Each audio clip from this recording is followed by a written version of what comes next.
All right, good afternoon. Good afternoon, Miss Jordan. All right, today we're going to read a book called Crown, an Ode to the Fresh Cut. So based off of this title, written by Derek Barnes, and the book is also illustrated by Gordon C. James. So based off of the title and the illustration, who can make an inference about what they think this book is going to be about? Heaven. The inference that I can make what this book is probably going to be about is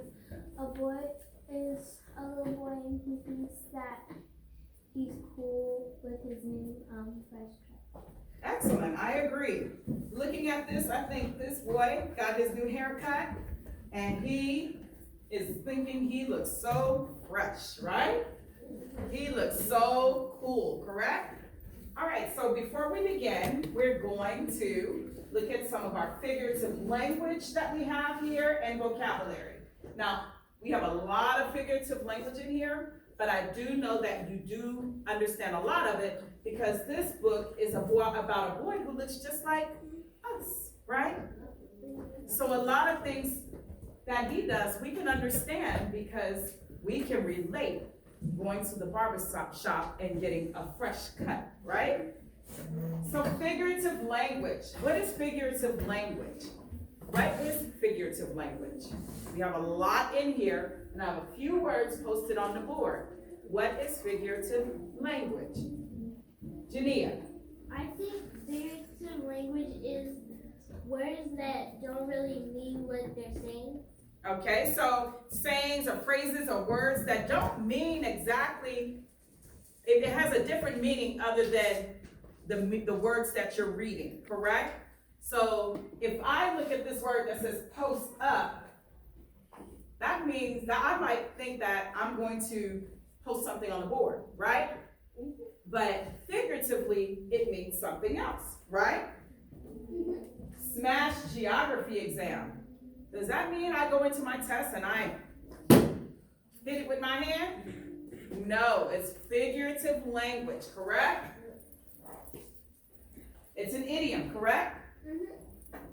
So vocabulary, we have the word swagger. We know what that means, right? We hear that all the time. Walk or behave in a very confident way. Man, look at his swag, right? We hear that all the time, right? Do-rag. We know what that is, right? Yes? Okay, for those of you who don't, it's a type of cap that keeps your hair in place.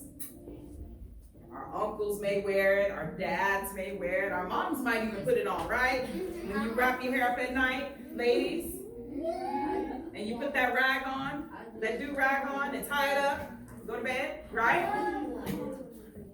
Subtle.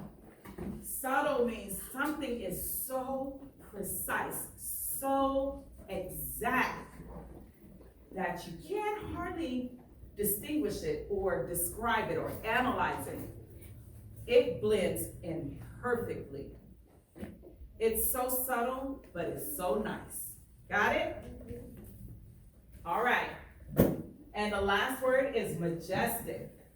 Having or showing impressive beauty or dignity. Who can tell me something that is majestic? Who can tell me something that they think is majestic? Saleha. The ocean. Yes, you are correct. Do we agree? The ocean is so majestic, right? You stand in awe of it. I know I do when I go to the beach and I see those waves and I see how far my eye can only go so far, and I know that ocean goes even farther, right? It's majestic, it's grand, it's beautiful. It needs to be reverenced, right? You don't just do whatever you want in the ocean, right? That's how majestic it is. That's how majestic it is. All right? So think about all of these words, figurative language, and our vocabulary that we're going to run into as we read Crown, an Ode to the Fresh Cut. All right? Here we go.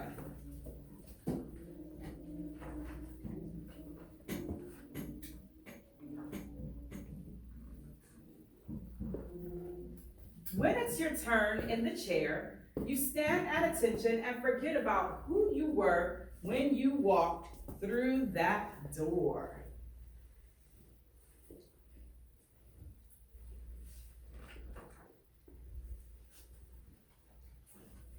You came in as a lump of clay, a blank canvas, a slab of marble, but when my man is done with you, they'll want to post you up in a museum. That's my word. Can everyone see? All right. He'll drape you like royalty with that cape to keep the fine hairs off of your neck and your princely robes. It's amazing what a tight fade, high-low bulb does for your confidence. Dark Caesar.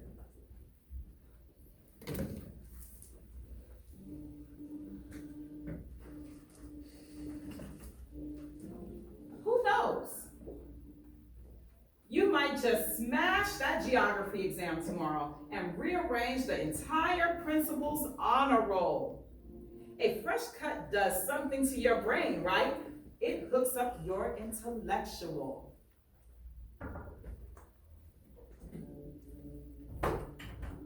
You're a star, a brilliant, blazing star.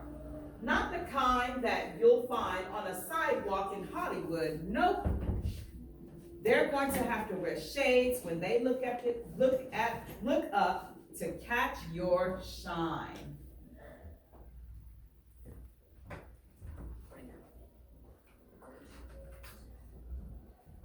He'll lean you back in the chair, dab that cool shaving cream on your forehead, and then craft a flawless line with that razor.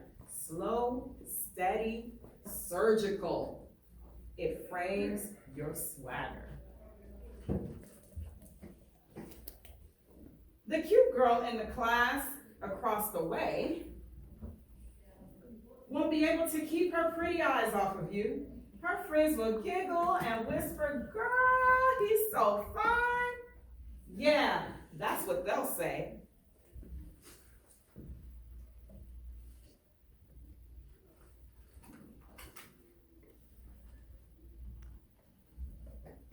The whole school will be seasick from the rows and rows of ripples.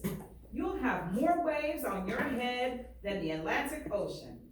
Shout out to my do-rag and Patience. See his do-rag?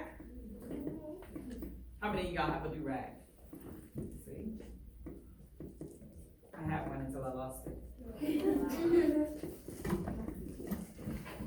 You have a pink do-rag. So they have girly do-rags. Here we go. There's a dude to the left of you with a faux hawk, deep part, skin fade.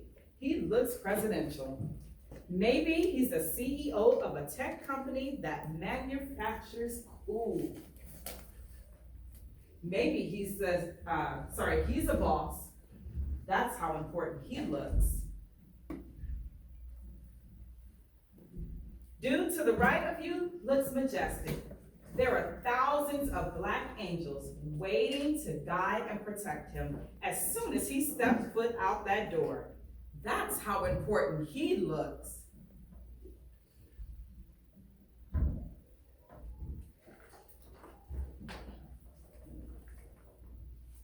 There's a dude standing in the mirror that can't get over the masterful designs crafted on the side of his dome.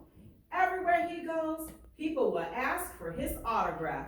He looks that fresh. He looks like he owns a few acres of land on Saturn. Maybe there's a river named after him on Mars. He looks that important.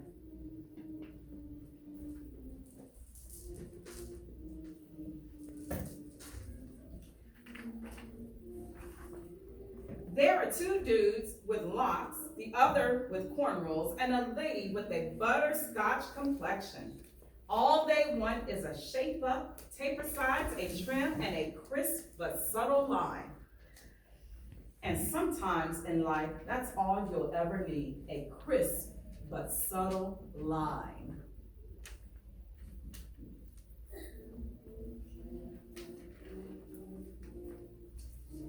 When you're done, when your barber is done, you feel like $1 million and some change.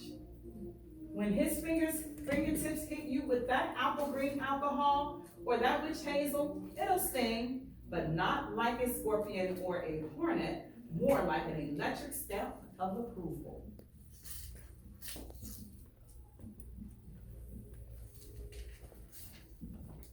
And when you see that cut yourself in that handheld mirror, you'll smile a really big smile. That's the you that you love the most.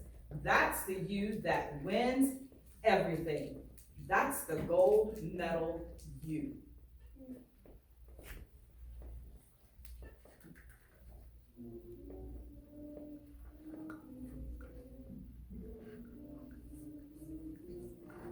Every person in the shop will rise to their feet and give you a round of applause for being so fly. Not really, but they'll look like they'll want to. You'll see it in their eyes.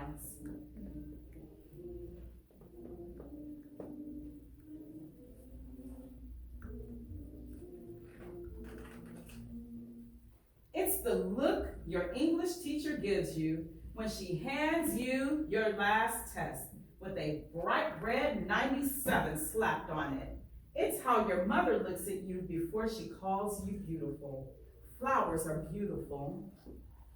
Sunrises are beautiful. Being viewed in your mother's eyes as someone that matters, now that's beautiful. And you'll take it. You don't mind at all.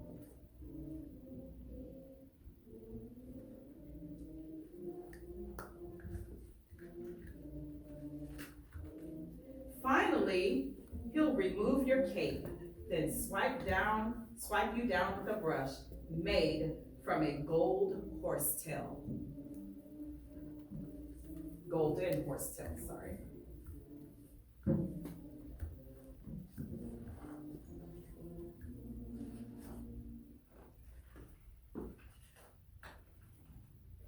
You'll put the money in his hand without even expecting change back. Tip that man. Tip that man. It was worth it. It always is.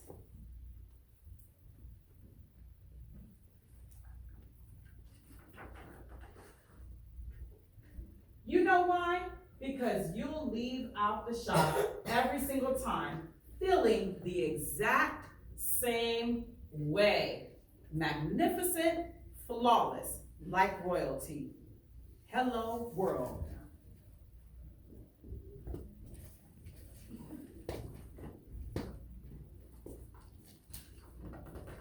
The end.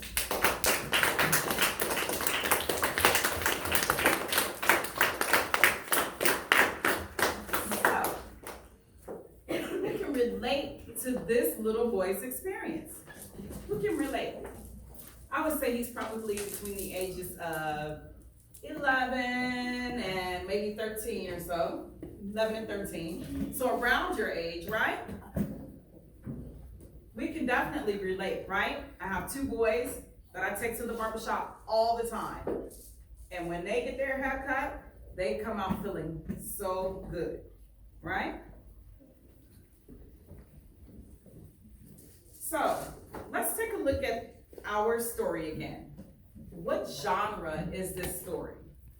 What genre is this story? Kalea. Literature. It's literature. Now, here's the $1 million question. What is the subgenre? What is the subgenre? Christian? So let me ask you this question. Throw a hint here. It is literature. However, there is a subgenre. Does this story have a concrete problem and solution? Did you hear a problem and solution? Okay, so based off of that little information that you have, what do you think, what would be the subgenre for this book? Mikai. Not biography. Remember, biography is about one person, and we get all that person's life information. Is this about someone's life? Not quite. Jania? I think the sub-genre is a fable.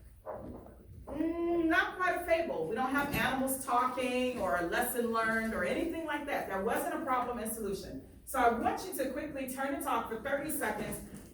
Talk with your partner and see if you can figure out what would be the subgenre for this book. Go ahead, turn and talk.